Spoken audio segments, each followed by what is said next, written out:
Alright, सो हम ये बात कर रहे थे कि जिनको हम ग्रैंड यूनिफाइड थ्योरीज कहते हैं, तो वो बेसिकली उनका मतलब ये होता है कि वो S2 3 C cos S2 left cos U1 Y है, राइट। और जो कि जब ये सिमेट्री ब्रेक करती है तो वो S2 3 C cos U1 electromagnetism के अंदर मतलब रह जाती है। मतलब हमारी हमारी इस यूनिवर्स की जो जो सिमेट्री है, फोर्सेस या जो जो मैटर कंटेंट है, वो बेसिकली इस वक्त हम अगर फोर्सेस की बात करें तो सिर्फ ये सिमेट्री है, इसमें ग्रेविटी शामिल नहीं है। ये जो इस तरह का प्लॉट आपके सामने बना हुआ है, ये आप देख सकते हैं, ये अल्फ़ा एस, अल्फ़ा वीक और अल्फ़ा ई, यानी कि ये जो फाइन स्ट्रक्चर कांस्टेंट्स हैं स्ट्रॉन्ग फोर्स के या वीक फोर्स के या इलेक्ट्रोमैग्नेटिक फोर्स के, यानी कि जो उनकी स्ट्रेंथ हैं, जिनको हम कपलिंग्स कहते हैं, राइट। उनकी स्ट्रेंथ शो की गई है। इस तरफ एनर्जी कम है और इस तरफ एनर्जी बढ़ रही है, राइट। तो यहाँ पे ये इनका जो दिखाने का मकसद है वो ये कि लो एनर्जीज पे इलेक्ट्रोमैग्नेटिज्म वीक, यानी ये यहाँ पे ये जो इलेक्ट्रोमैग्नेटिज्म है इसकी स्ट्रेंथ, वीक फोर्स की जो कपलिंग्स हैं और जो स्ट्रॉन्ग फोर्स हैं वो अलग-अलग हैं। लेकिन जब आप एनर्जीज बढ़ाते चले जाएं और रफली जब आप 10 to the power 15 GeV, जो कि ये इतना ये 15 नहीं होना चाहिए, 10 to the power 16 GeV है ये, राइट, रफली इस एनर्जी के ऊपर जब आप पहुंचते हैं, जो कि करस्पॉन्ड कर रही है रफली कि जब यूनिवर्स का जो थी वो सिर्फ -36 सेकेंड ओल्ड थी, बिग बैंग के just 10 to the power -32 second की बात है। जब आप अ, यानी कि टाइम में पीछे चले जाएं, आप एनर्जी बढ़ाते चले जाएं, तो यहाँ पर ये वो पॉइंट होगा कि या ये वो एनर्जी होगी कि जहाँ पर ये तीनों फोर्सेस एक ही तरीके से बिहेव करेंगी, राइट।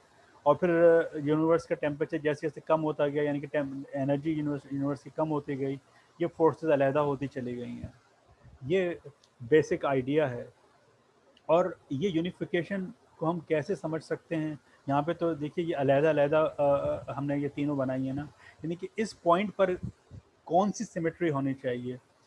अब यहाँ पर ये जो SU5 सिमेट्री भी हो सकती है और SO10 सिमेट्री भी हो सकती है, ठीक है। अब इन दोनों ग्रुप्स की अपनी अलहदा वो हैं, हमें प्रोडक्शंस हैं, राइट। कि एक आई मीन SO10 सिमेट्री थी, वो ब्रेक होके इसमें चली गई, राइट। या SO10 सिमेट्री ब्रेक होके इसमें चली गई, और फिर उसके बाद ये आपके पास तीन डिफरेंट फोर्सेस जो है वो आपको दिखाई दे रही हैं। तो ये SU5 या SO10 सिमेट्रीज में लिखने का आपको फ़ायदा ये हो रहा है कि आप एक तरफ तो फोर्सेस को कंबाइन कर रहे हैं, और प्लस जो हमारे पास क्वार्क्स और लेप्टॉन्स हैं उनको भी हम बेसिकली एक एक यूनिफाइड तरीके से हम जो है वो लेके चल सकते हैं। और हम ऐसे कहना चाहिए कि वेक्टर्स लिख सकते हैं कि जिनके कंपोनेंट्स क्वार्क्स और लेप्टॉन हो सकते हैं। अगर हम ग्रेविटी को भी पिक्चर में लेकर आएँ तो वो जो यूनिफिकेशन है वो समवेयर हेयर, यानी कि 10 to the power 19 GeV, जिसे हम प्लांक स्केल कहते हैं, वहाँ पर होती है। एंड नोबडी नोज एग्जैक्टली कि यहाँ पर जो फिज़िक्स होगी वो क्या होगी। कुछ लोगों का ख्याल है कि वो SO10 टाइप की चीज़ हो सकती है, फिर कुछ E6 टाइप के ग्रुप्स हैं जिसे हम एक्सेप्शनल ग्रुप्स कहते हैं, शायद वो सिमेट्री हो, बट नोबडी एग्जैक्टली नोज, क्योंकि वो जगह ऐसी है कि जहाँ हमें क्वांटम ग्रेविटी की ज़रूरत पड़ती है, and we haven't able to quantize gravity yet, and nobody knows how to do it. String theory is one of the way कि आप जहाँ पे आप चीज़ों को समझ सकते हैं। देखिए स्ट्रिंग थ्योरी और बाकी फील्ड्स में आप ये फर्स्ट समझें कि हम क्वांटम फील्ड थ्योरी में हम तमाम पार्टिकल्स को पॉइंट लाइक पार्टिकल ले रहे हैं, लेकिन स्ट्रिंग थ्योरी ये कहती है कि ये पॉइंट पार्टिकल नहीं है, but they are some sort of string, some sort of. Don't ask me कि वो क्या स्ट्रिंग, वो स्ट्रिंग किस चीज़ के बने हुए हैं, वो बस स्ट्रिंग्स हैं, राइट।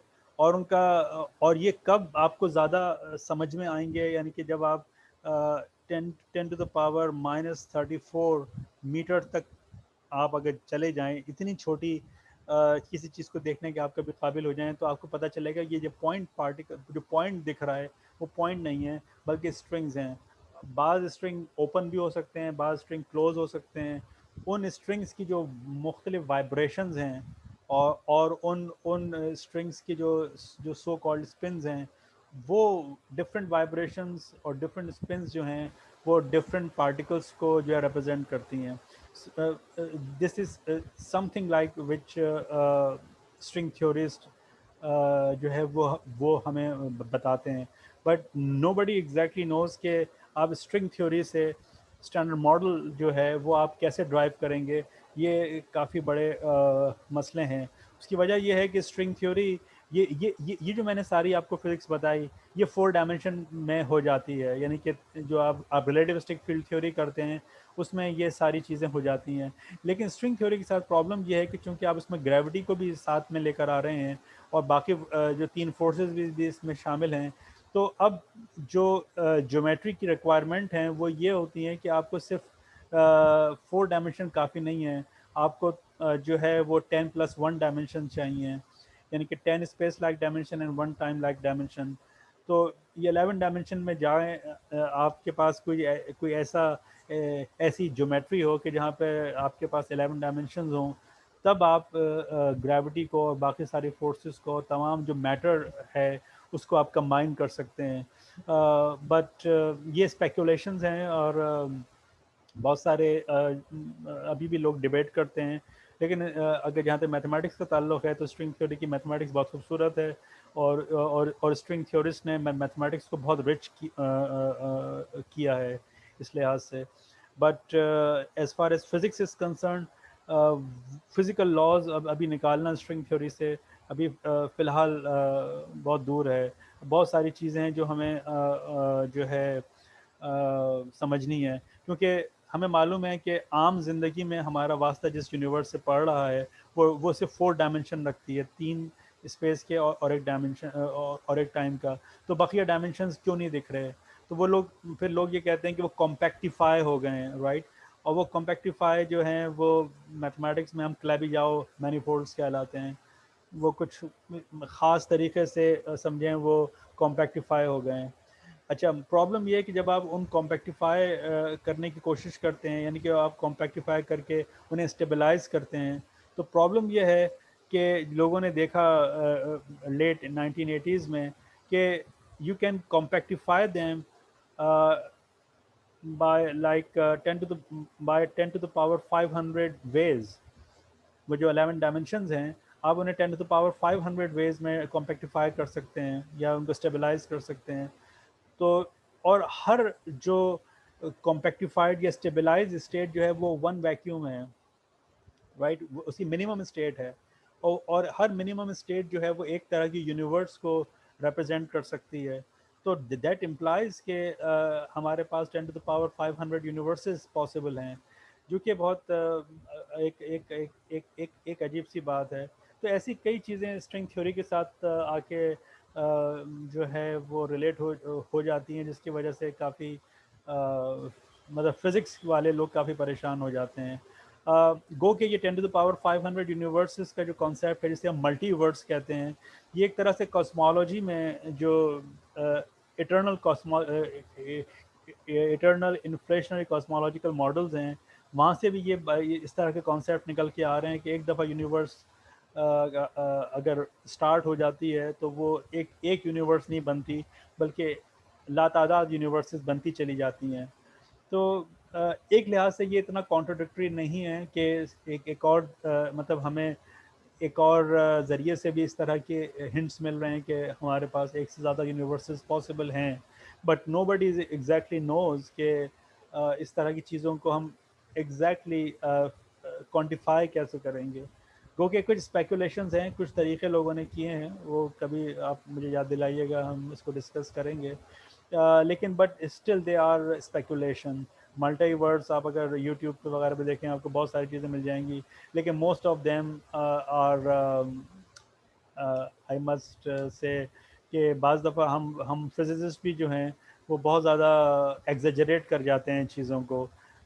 ठीक है, मल्टीवर्स के आइडियाज़ मौजूद हैं और जैसे मैंने आपको कहा स्ट्रिंग थ्योरी है या इटर्नल इन्फ्लेशनरी थ्योरी हैं, वो इस तरह की चीज़ों को सपोर्ट करती हैं, but still they are speculation, they are not exactly physics. एक टेस्टेबल वेरीफाइबल प्रेडिक्शंस साइंस मांगती है, हम महज हवाओं में बात नहीं कर सकते। तो इस हद तक तो ठीक है, ये एक इंटरेस्टिंग आइडियाज़ हैं, इंटरेस्टिंग वेज हैं चीज़ों को समझने के और सोचने के, लेकिन इसको ये समझ लेना कि हाँ ये मौजूद हैं, ये थोड़ा सा मैं समझता हूँ कि एग्जेजरेशन है। हमें इस तरह नहीं करना चाहिए, बल्कि हम जो पॉसिबिलिटीज़ हैं उस पर बात करनी चाहिए कि, और वो ऐसी पॉसिबिलिटीज़ जो कि वेरीफाइबल हों। तो गो के मैंने जैसे कहा कि कुछ तरीके मौजूद हैं कि जिससे आप इस तरह की चीज़ों को वेरीफाई कर सकते हैं, बट स्टिल हम अभी उन चीज़ों से बहुत, उस टाइम से बहुत दूर हैं कि जब हम ये कह सकेंगे वाक़तन हमारी इस यूनिवर्स के अलावा भी यूनिवर्सेस मौजूद हैं। I mean we have no idea right now. लेकिन अगर इन्फ्लेशनरी कॉस्मोलॉजिकल मॉडल्स टाइप की चीज़ें अगर ट्रू हैं तो ऐसा लगता है कि हमारी यूनिवर्स जो है, जिसे हम वाकई में यूनिवर्स कहते हैं, वो इनफाइनाइट है। अ, आप जितना चाहें सोच लें, उसकी कोई हद नहीं है, राइट। और हमारी यूनिवर्स जो है उसकी मिसाल एक एक एक छोटे से डॉट की सी है, जिसे हम विजिबल यूनिवर्स कह रहे हैं। यानी कि आप समझें कि ये जो हमारा यूनिवर्स है, जिसमें मैंने आपको गोल दायरा बनाया है, इसके हर डायरेक्शन में यूनिवर्स इनफाइनाइट है, और हमने बस एक छोटा सा एक दायरा बना दिया है। और ये वो यूनिवर्स है जिसमें हमारी सारी गैलेक्सी, सब कुछ जहाँ जहाँ तक देख सकते हैं, वो बस ये दायरा है। या बाज़ लोग समझते हैं कि हमारे यूनिवर्स की मिसाल एक, लाइक जिस तरह फुटबॉल में आप देखते हैं पेंटागॉन्स होते हैं, it is one of the pentagon, और वो फुटबॉल टाइप की जो चीज़ है वो इनफाइनाइट है। तो ऐसी बहुत सारी चीज़ें मौजूद हैं, और लोग इस पे काम कर रहे हैं, इन इन इन आइडियाज़ को एक्सप्लोर कर रहे हैं। लेकिन बात यह है कि जब तक कि हमारे पास कोई वेरीफाइबल टेस्टेबल प्रिडिक्शंस ना आ जाए, हम किसी भी चीज़ पे यकीन नहीं कर सकते। बात यह है क्योंकि साइंस है, और साइंस में चीज़ें बहुत कॉन्क्रीट होनी चाहिए, अनडिनाएबल फैक्ट्स हमारे पास होने चाहिए, तो वो साइंस है। महज कुछ चीज़ों को अच्छा लगने पे या हम चीज़ों को खूबसूरत लगने पे हम एक्सेप्ट नहीं कर सकते। बहरहाल, तो ये बस मुझे आपको थोड़ा सा इसके बारे में बताना था। और ये जैसे कि मैंने आपको बताया कि हर ग्रैंड यूनिफाइड थ्योरीज़ में ये इस तरह की प्रोडिक्शन मौजूद हैं कि प्रोटॉन जो है वो डिके करेगा। लेकिन याद रखिए कि ये आइडियाज़ देने वाले भी सबसे पहले जोगेश पार्टी और सलाम थे कि प्रोटॉन कैन डिके, क्योंकि उस वक्त तक लोग ही समझते थे कि प्रोटॉन कभी डिके नहीं कर सकता, लेकिन उन्होंने कहा कि नहीं, प्रोटॉन डिके कर सकता है। और अब जितनी भी ग्रैंड यूनिफाइड थ्योरीज मॉडल लिखे गए हैं, जैसे कि मैंने बताया कि पार्टी सलाम मॉडल है, ये पार्टी सलाम मॉडल एग्जैक्टली ग्रैंड यूनिफाइड नहीं था, क्योंकि इसमें 3 ग्रुप्स थे। लेकिन SU5 है, या SO10 है, या एक और जैसे हम SU5 क्रॉस U1 ग्रुप कहते हैं हम, अ, वो भी एक तरह का ग्रैंड यूनिफाइड ग्रुप है। इन तमाम ग्रुप्स में जो कॉमन बात है वो ये कि प्रोटॉन जो है वो स्टेबल नहीं है। लेकिन हमें मालूम है कि चूँकि हमारे तमाम एक्सपेरिमेंट्स में आज तक कोई हमने एक सिंगल इस तरह की इवेंट नहीं देखा कि जहाँ प्रोटॉन डिके किया हो। तो और इस वक्त जो प्रोटॉन की लाइफ टाइम है वो about 10 to the power 35 second का है, which is almost the age of the universe. तो उसके लिहाज से फिर हमें अपनी थ्योरीज़ को मॉडिफाई करना पड़ जाता है कि थ्योरीज़ और जो प्रोडिक्शंस हैं उनमें फ़र्क ना हो। But every grand unified theory predicts that proton should decay at some time. अब वो कितनी एज होगी वी डोंट नो। हमें हमें एक्सपेरिमेंट्स के रिजल्ट्स का इंतज़ार है। सबसे बड़ा सो दुनिया में एक्सपेरिमेंट जो है वो जापान में सुपर कमोकांडे उनका एक्सपेरिमेंट है अंडरग्राउंड। वो जो प्रोटॉन डिके को जो है वो देख रहा है। और इत्तेफाक है कि मैं भी पिछले 5 जब से मैंने PhD का काम स्टार्ट किया है, वो मेरा सारा काम basically super symmetric grand unified theories की तरफ है। तो और अभी पिछले साल ही हमने एक पेपर लिखा था जिसमें हमने कोशिश की है कि अगर सुपर सिमेट्री मौजूद है और अगर प्रोटॉन डिके वाकई में ऑब्ज़र्व हो जाए तो हम उससे आइंदा आने वाली फ़िज़िक्स पर क्या बाउंड हम जो है वो लगा सकते हैं। बाय द वे, चूँकि अब सुपर सिमेट्री की एक बात आ गई है तो मैं वो भी आपको थोड़ा-सा बताता चलूँ कि सुपर सिमेट्री में हम सिर्फ ये कर रहे हैं, बहुत ही मुख्तसर मैं आपको बताऊं कि हम फोर्सेस की जो पार्टिकल्स हैं वो आपको पता है बोसॉन्स हैं, और जो मैटर पार्टिकल्स हैं वो बेसिकली फर्मियॉन्स हैं। हम भले ही SU5 और हम SO10 की बात कर रहे हैं तो हम फोर्सेस को इन सिमेट्रीज में अलहदा से रखते हैं, और जो मैटर पार्टिकल्स हैं उनको हम जो है वो अलहदा से हम रखते हैं। लेकिन अगर हम अज्यूम कर लें कि वाकई में सुपर सिमेट्री मौजूद है या हमारा यूनिवर्स सुपर सिमेट्रिक है, तो उसका मतलब क्या है? उसका मतलब यह है, to every boson there is a fermion and for every fermion there is a boson.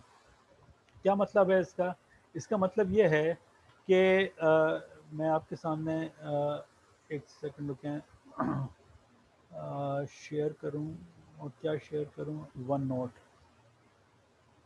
इसका मतलब ये है कि एक second,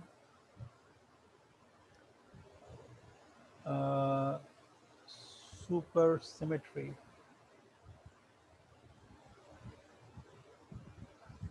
Simple, in a very simple sense, to every boson there is a fermion and vice versa.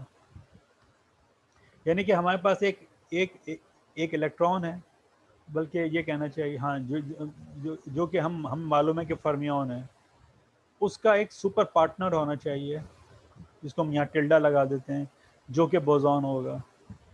और हमें मालूम है कि इलेक्ट्रॉन की स्पिन हाफ है, तो ये स्केलर इलेक्ट्रॉन है, इसकी स्पिन ज़ीरो होगी।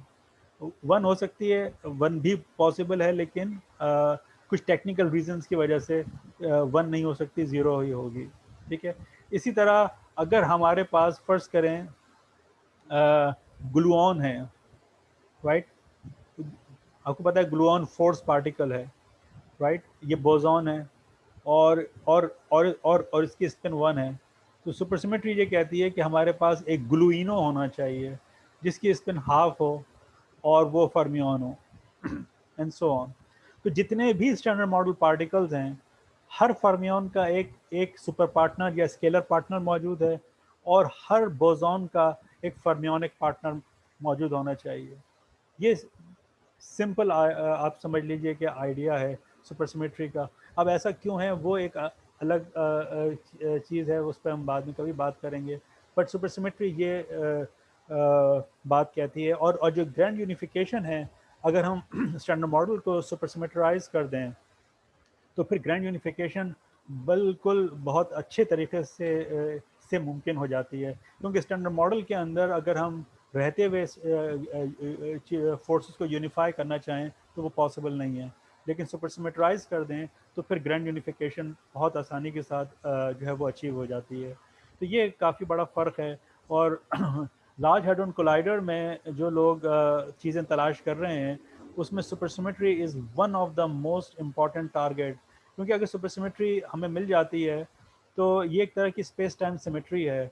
तो ये आइंस्टाइन ने जो हमें बताया कि स्पेस और टाइम मिलके स्पेस टाइम बनाते हैं, उसके बाद ये सबसे बड़ी और सबसे इम्पोर्टेंट प्रेडिक्शंस हैं कि स्पेस टाइम में जो हम बात करते हैं कि वो इंटीजर्स नंबर हैं या रियल नंबर्स हैं, हमें पता चलेगा कि वो कुछ ख़ास किस्म के नंबर, यानी कि उसके फर्मियोनिक डायमेंशंस भी मुमकिन है, एक बात।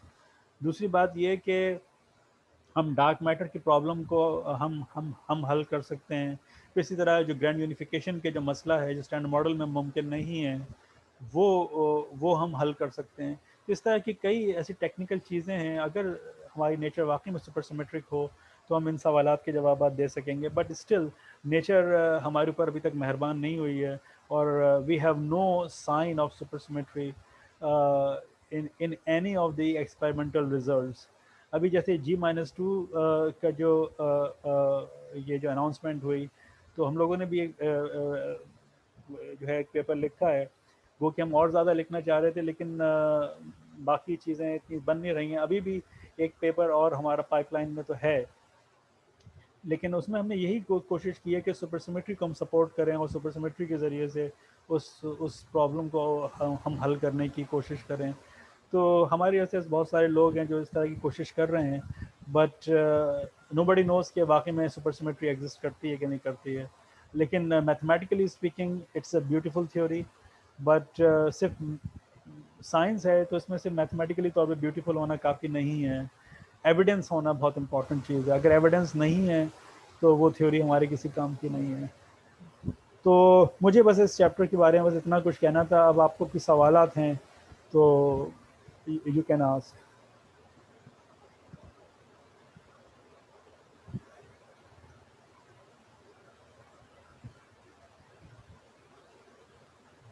जी जनाब। सर जी सर ये जो every fermion has a boson sir, ये क्वांटम फ्लक्चुएशंस नहीं नहीं भी नहीं इस। नहीं, ये काउंटर फ्लक्चुएशन नहीं है, ये इसके सुपर पार्टनर्स हैं। ये सुपर पार्टनर्स कहलाते हैं ये।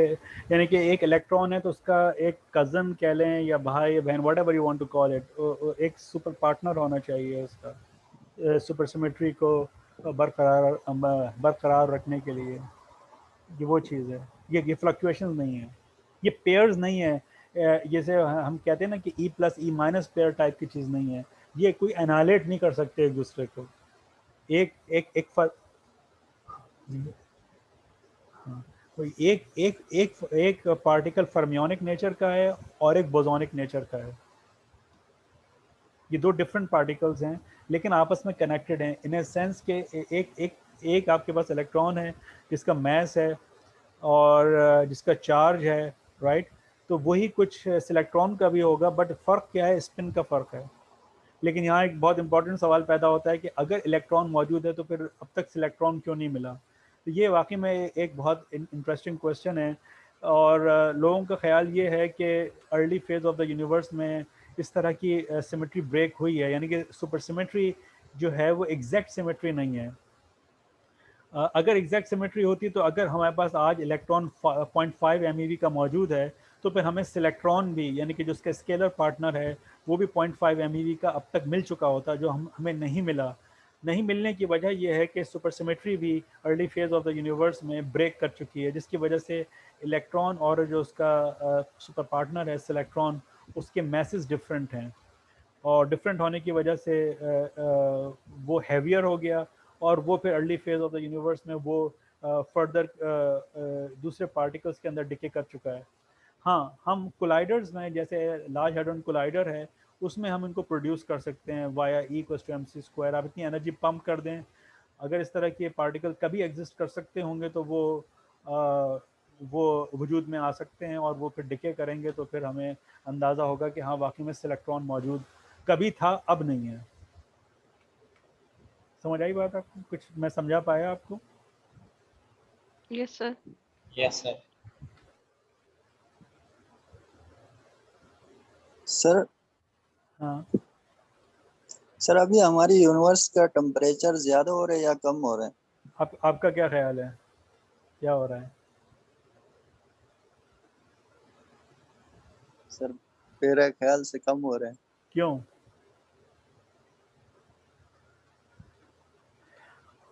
आपको ये ख्याल कैसे आया?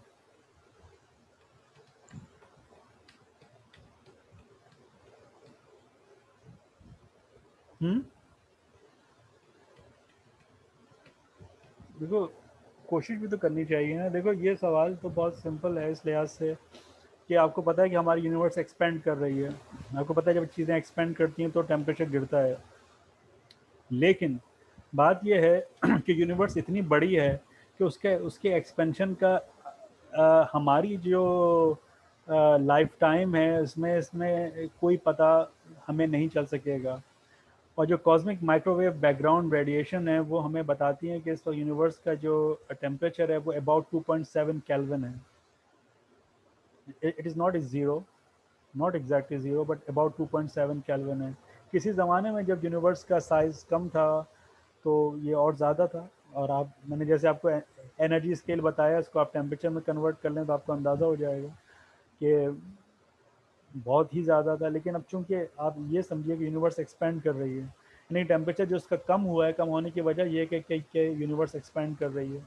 तो सिंपल आपने जो थर्मोडायनामिक्स वगैरह पढ़ी है वो बताती है कि जब चीज़ें एक्सपेंड करती हैं, कोई कोई बॉक्स है वो एक्सपेंड करेगा, तो वहाँ पर जो मौजूद गैस है उसका टेम्परेचर गिरेगा। तो वही बात है।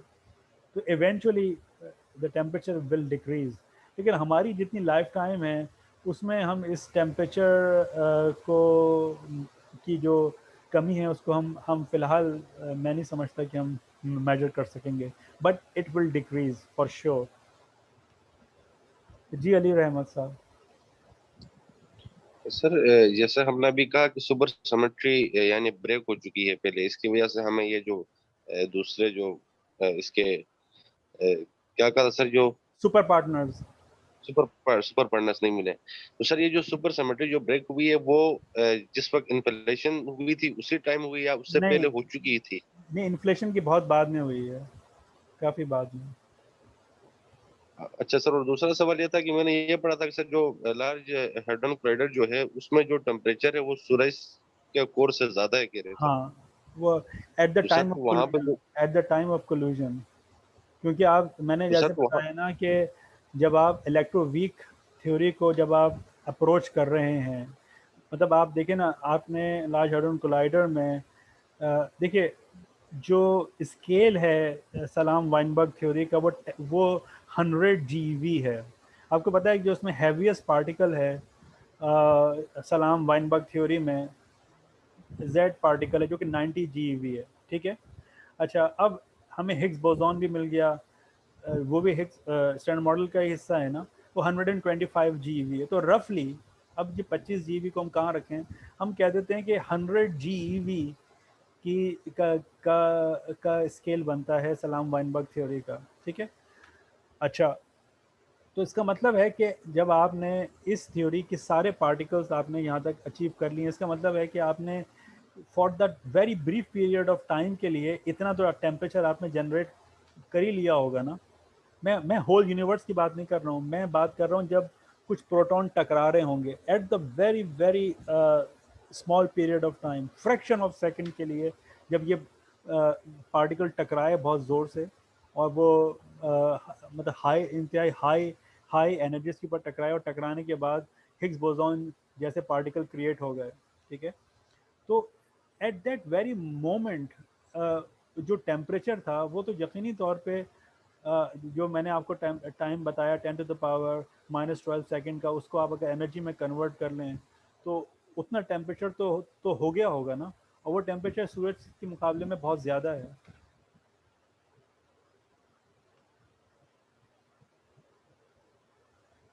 बात समझ आई आपको? और इंटरेस्टिंगली कि लार्ज hadron कोलाइडर में जहाँ वो पार्टिकल टकराते हैं वो for the very brief period of time बहुत ज़्यादा होता है, बट जो टनल है जिसमें वो प्रोटॉन जो सर्कुलेट कर रहे होते हैं उसका टेम्परेचर हमारी जो स्पेस है उसके मुकाबले में भी कम है। क्योंकि टेम्परेचर का मतलब क्या होता है, एवरेज पार्टिकल की जो एवरेज काइनेटिक एनर्जीज है पार्टिकल की, वही टेम्परेचर होता है ना। तो उन्होंने उसमें इतना अच्छा वैक्यूम पैदा किया हुआ है कि उसकी वजह से टेम्परेचर बेइंतहा गिर गया है, और वो इतना गिर गया है कि आप स्पेस में जाएं तो जितना स्पेस में टेम्परेचर है उससे भी कम टेम्परेचर जो LHC की टनल है जिसमें वो पार्टिकल सर्कुलेट कर रहे हैं उसमें टेम्परेचर कम है। समझ आई बात? कुछ बात क्लियर हुई? जी जी सर, समझ लो। जी सर, जी सर, थैंक यू। सर आप ये टेम्परेचर और सिमेट्री में कोई रिलेशन है? किसमें टेम्परेचर और सिमेट्री। कह सकते हैं कि मैं मिसाल के तौर पे कहूँ, मतलब जैसे कि यही मैंने आपको यूनिवर्स की मिसाल दी कि जब आपका टेम्परेचर ज़्यादा था तो कुछ सिमेट्रीज एग्जिस्ट कर रही थी, फिर जैसे जैसे टेम्परेचर कम होता गया वो सिमेट्री ब्रेक करती चली गई। तो यस, देर इज़ सम, क्योंकि टेम्परेचर का ताल्लुक एनर्जी के साथ बन रहा है, इसको ख्याल रखिएगा। तो सर फिर हम यूनिवर्स को सिमेट्री कह सकते हैं? मैंने तो ये नहीं कहा। अब अब कितनी सारी सिमेट्रीज ब्रेक हो चुकी हैं जो पहले थी अब नहीं है, तो आप कैसे कह सकते हैं कि सिमेट्री है? और फिर आपको वो सिमेट्री डिफाइन करनी पड़ती है ना कि सिमेट्रिक है तो विद रिस्पेक्ट टू व्हाट। हाँ, आप अगर कॉस्मोलॉजिकल प्रिंसिपल की बात करें जिसमें वो हम कहते हैं कि हमारा यूनिवर्स होमोजीनियस है और आइसोट्रॉपिक है, yes in that sense yes it is symmetric. But आप ये जो वर्ड इस्तेमाल कर रहे हैं सिमेट्रिक, तो ये बहुत वेग वर्ड हो जाएगा। Symmetric but under what condition, वो आप कंडीशन डिफाइन करें तो फिर बात समझ में आ जाएगी। तो ये सर कंडीशन के अलावा नहीं होगी, क्योंकि इसका टेम्परेचर कम हो रहा है तो उसमें चेंजिंग आती है। हाँ, मतलब आप इस बात को समझिए कि मैं जिन सिमेट्रीज की बात कर रहा था वो इंटरनल सिमेट्रीज हैं, मैथमेटिकल सिमेट्रीज हैं। आप जिन सिमेट्रीज को मेरे ख्याल से दिमाग में रखे हुए हैं वो सिमेट्रीज हैं जो कि ज्योमेट्रिकल हैं, जो हमें आम तौर पे दिखाई दे रही हैं। तो वो तो अगर आप ऑन दी एवरेज देखें तो हमें यूनिवर्स होमोजीनियस ही दिखाई देती है ना। जितने एवरेज स्टार आपके राइट हैंड साइड पे हैं उतने ही एवरेज स्टार आपके लेफ्ट हैंड साइड पे हैं, उतने ही सामने उतने ही पीछे हैं। तो in that sense it is symmetric, जिसे हम कॉस्मोलॉजिकल प्रिंसिपल कहलाता है। जब हम कॉस्मोलॉजी करते हैं तो हम ये मानते हैं कि हमारे यूनिवर्स, क्योंकि कुछ ना कुछ आपको अज्यूम करना पड़ता है ना कि on the large scale, on the large, ये ख्याल रखिएगा, ऑन द लार्ज स्केल हमारा यूनिवर्स जो है वो होमोजीनियस है एंड आइसोट्रॉपिक है। तो इस चीज़ को मानते हुए फिर हम आगे चलते हैं, वरना हमें मालूम है सूरज मशरक से निकल रहा है तो सिमेट्री तो ब्रेक हो गई, एक प्रेफर डायरेक्शन मिल गई आपको। बट जब हम बहुत लार्ज स्केल्स पे बात करते हैं, जब हम गैलेक्सीज को एक पॉइंट के तौर पर देख रहे हों, तो फिर हम ये कह सकते हैं कि ऑन दी एवरेज हमारा यूनिवर्स आइसोट्रॉपिक है और होमोजेनियस है। In that sense it is symmetric. लेकिन जो अंडरलाइंग और दूसरी सिमेट्रीज हैं, जैसे अगर हम कहें कि SU5 सिमेट्री है या SO10 सिमेट्री है, तो वो तो बहरहाल ब्रेक हो चुकी है, अगर कभी थी तो वो ब्रेक हो चुकी है फॉर श्योर। सर जी जी। अ, सर मैं एक आर्टिकल पढ़ रहा था सर, उसमें फोर्सेस के हवाले से पढ़ रहा था, तो वहां पर डार्क फोर्स का भी जिक्र किया था सर। ये डार्क हाँ, फोर्स सर, ये क्या है सर? ये कब से ये मतलब डार्क फोर्स के हम बात कर रहे होते हैं? ये असल में डार्क मैटर से रिलेटेड चीज़ें हैं। ये पूरा पार्टिकल फिजिक्स में एक पूरा समझो कि सिनेरियो जिसे हम डार्क सेक्टर कहते हैं, क्योंकि डार्क मैटर एक ख़ास किस्म का मैटर है जो कि ये जो मैंने आपको सामने लेप्टॉन और क्वार्क्स वगैरह बताया इससे हटके है। और लोगों को इसका अंदाज़ा इस बात से हुआ कि जो अगर हम अपनी गैलेक्सीज़ की बात करें, अ, तो जो गैलेक्सीज़ में जो आउटर साइड पे जो स्टार्स हैं उनकी वेलोसिटी हम नोट करें और जो करीब वाली वेलोसिटी जो स्टार्स हैं उनकी वेलोसिटी नोट करें, तो वो बेसिकली जो न्यूटन लॉज हैं उनको मोर और लेस सेटिस्फाई करनी चाहिए। लेकिन ऐसा हुआ नहीं। जो ऑब्जर्वेशंस हैं वो इसके मुख्तलिफ रही हैं। मिसाल के तौर पे मैं अगर आपके सामने ये बताऊं, और ये सबसे पहले ज़ुइकी एक था और फिर एक खातून गुजरी हैं जिनका नाम वीरा रोबेन था। उसने उसको बहुत क्लियरली वेरीफाई किया कि there is something going on. अगर आप वेलोसिटी और आर के दरमियान अगर आप ग्राफ बनाएं और न्यूटन लॉज अगर दुरुस्त हों, जो कि आप यहाँ से बना सकते हैं कि F equals to G m1 m2 over R square को आप अगर इक्वेट कर दें mv स्क्वायर ओवर आर से, ठीक है, तो आप एक v और r के दरमियान रिलेशन बनेगा जो कि मोर और लेस उसको नीचे आना चाहिए जैसे जैसे आर बढ़े। लेकिन जो ऑब्जर्व किया गया वो ये था कि ये आगे मोर और लेस कांस्टेंट सा हो जाता है। तो इस चीज़ को लोगों ने एक्सप्लेन इस तरह किया कि असल में क्या है कि हमारी जो गैलेक्सीज़ हैं वो एक किस्म के इनविजिबल मैटर के ग़िलाफ़ के अंदर मौजूद हैं, जो जिसने कि उन पूरी गैलेक्सीज़ को कवर किया हुआ है। मतलब जैसे मैं इस तरह की मिसाल लूँ आपके, जैसे हमारी जो गैलेक्सी है वो स्पायरल गैलेक्सी है, ठीक है ना, इस तरह करके है, उसके विंग्स हैं। तो ये आप समझें कि इस पूरी गैलेक्सी को एक इनविजिबल मैटर का स्फेयर है जिसने उसको कवर किया हुआ है, जो हमें दिख नहीं रहा है, लेकिन इन्फ्लुएंस ग्रेविटेशन के यानी कि ग्रेविटेशनली तौर पर वो उसके साथ इंटरेक्ट कर रहा है, तो उसकी वेलोसिटीज मोर और लेस कांस्टेंट रह रही हैं। तो इस तरह से डार्क मैटर के आइडियाज़ आए थे 1932 वगैरह में। फिर वीरा रोबेन की जो 1970s की सारी जो रिसर्च है उसने इसको बहुत ज़्यादा क्लियर कर दिया। तो अब हमारे पास बहुत सारे एविडेंसेस हैं कि जो हमें लगता है कि डार्क मैटर मौजूद है, लेकिन बट हमें एग्जैक्टली नहीं मालूम कि डार्क मैटर को हम कैसे डिफ़ाइन करें। क्योंकि हमें सवाए उसके ग्रेविटेशनल इंटरेक्शन के अलावा और कोई इंटरेक्शन नहीं मिला है। तो उस चीज़ को डिफ़ाइन करने के लिए लोगों ने फिर मुख्तलिफ चीज़ें की हुई हैं। तो ये डार्क सेक्टर का मतलब ये है कि इसमें आप डार्क मैटर पार्टिकल्स हैं, जो कुछ पार्टिकल्स होंगे तो वो आप डार्क फोर्सेस भी लगा दें एंड सो ऑन। एक पूरी समझें कि दुनिया लोगों ने आबाद कर दी चीज़ों को समझने के लिए, बट नोबडी एग्जैक्टली नोज। कोई हमारे पास एक्सपेरिमेंटल एविडेंस नहीं है कि हम ये कह सकें कि ये इस तरह का पार्टिकल है या क्या है। हमें इतना मालूम है कि ये डार्क मैटर जो है वो कोई पार्टिकल टाइप का होना चाहिए और स्टेबल होना चाहिए और इलेक्ट्रिकली न्यूट्रल होना चाहिए, और ज़्यादातर लोगों का ख्याल ये है कि शायद उसके ऊपर कलर चार्ज भी ना हो। लेकिन अब कुछ ऐसे मॉडल्स हैं कि जो कहते हैं कि शायद थोड़ा सा चार्ज हो एंड सो ऑन। सो बहुत तरह तरह के मॉडल्स हैं, तरह तरह के, लेकिन नोबडी एग्जैक्टली नोज के ये डार्क मैटर क्या चीज़ है। लोग कोशिशें कर रहे हैं। तो सर हाँ, हम ये कह सकते हैं कि ये जो कायनात हमारी एक्सपेंशन हो रही है, ये डार्क फोर्स की वजह से हो रही है नहीं या नहीं डार्क नहीं एनर्जी की वजह से? नहीं, डार्क एनर्जी एक वजह हो सकती है, लेकिन डार्क फोर्स टाइप की फ़िलहाल कोई चीज़ नहीं है। डार्क एनर्जी कुछ भी नहीं है सिवाय फ़िलहाल जो हमें लगता है वो शायद वैक्यूम एनर्जी है। लेकिन अभी मैं उन चीज़ों की तरफ नहीं जाऊंगा क्योंकि वो बहुत कॉम्प्लिकेटेड चीज़ें हैं। आपको जनरल रिलेटिविटी वगैरह के आइडियाज़ होने चाहिए, तब आप उन चीज़ों को समझ सकते हैं, अदरवाइज़ बहुत मुश्किल है। जी, और कोई सवाल? हमारे पास टाइम कम रह गया है। यस, आप सवाल कर रही हैं मारो, क्या सवाल है आपका? हेलो, आपकी आवाज़ नहीं आ रही अगर आप बोल रही हैं सर तो। सवाल में हाँ, चैट में लिखा हुआ, सर आप देख अच्छा अच्छा लीजिएगा। अच्छा, चैट में लिखा हुआ है। किधर है चैट? मुझे समझ ही नहीं आ रहा चैट। हाँ, ओके।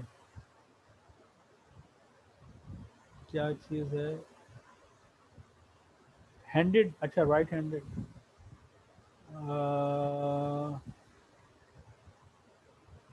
स्ट्रेन गलॉग experiment, half electron go left, half electron right.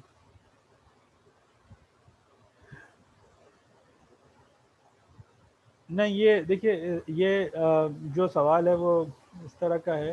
देखिए, स्टर्न गलाख एक्सपेरिमेंट में तो जो कुछ हुआ है वो उसका ताल्लुक हैंडेडनेस से ज़्यादा उनकी ओरिएंटेशन पे है। देखिए, जब हम इलेक्ट्रॉन वगैरह के लेफ़्ट हैंडेड और राइट हैंडेडनेस की बात करते हैं, वहाँ हमारा मतलब कुछ और है। मैंने आपको बताया था ना कि स्पिन कर रहे हैं, ठीक है, ये स्पिन हो रही है और ये उनकी डायरेक्शन ऑफ मोशन है, यानी कि मोमेंटम है। अगर ये पैरेलल है तो वो राइट हैंडेड पार्टिकल्स हैं, और अगर इनकी स्पिन इस तरफ है, यानी कि स्पिन इस तरफ है और वो जा इधर रहे हैं, तो वो लेफ्ट हैंडेड पार्टिकल्स हैं। एक बात तो ये क्लियर है। जहाँ तक स्टर्न गरलाफ एक्सपेरिमेंट का ताल्लुक है, तो देखिए वो इसलिए गया कि उसकी ये जो पार्टिकल्स हैं इनकी स्पिन कंटिन्यूस नहीं है, और आप इनकी पार्टिकल की स्पिन को आप किसी भी तरह से विजुलाइज करने की कोशिश ना करें। हम इसको जो स्पिन हाफ कह रहे हैं, हाफ एच कट प्लस या माइनस, इसको ज़्यादा से ज़्यादा हम ये समझ सकते हैं कि फ़र्ज़ करें मैं इसको कह दूं कि ये क्लॉकवाइज है, फ़र्ज़ करें तो ये एंटी क्लॉकवाइज है। That's all we can say. लेकिन हम ये समझना कि इलेक्ट्रॉन यूं घूम रहा है, ये क्वांटम मैकेनिकल सिन है, गुनाह है। Don't do it. क्योंकि इलेक्ट्रॉन कैसे स्पिन कर रहा है नोबडी नोज, ये प्योरली क्वांटम मैकेनिकल इफेक्ट है। इनफैक्ट आप कभी जब थोड़ा सा हम आगे ग्रुप थ्योरी वगैरह इस तरह की चीज़ें या क्वांटम मैकेनिक्स में स्पिन पढ़ेंगे तो आपको पता चलेगा कि एक इलेक्ट्रॉन या एक फर्मियन जिसके हम हाफ एच कट स्पिन कहते हैं, वो बेसिकली 7, यानी कि उसकी हाफ रोटेशन 360 डिग्रीज की होती है। एक बोजॉन तो 360 डिग्रीज पे कंप्लीट मूव कर जाता है ना, एक सर्कल में आप पूरा घुमाएं तो 360 डिग्रीज है फुल रोटेशन, लेकिन एक फर्मियन की फुल हाफ रोटेशन 360 डिग्रीज की होती है।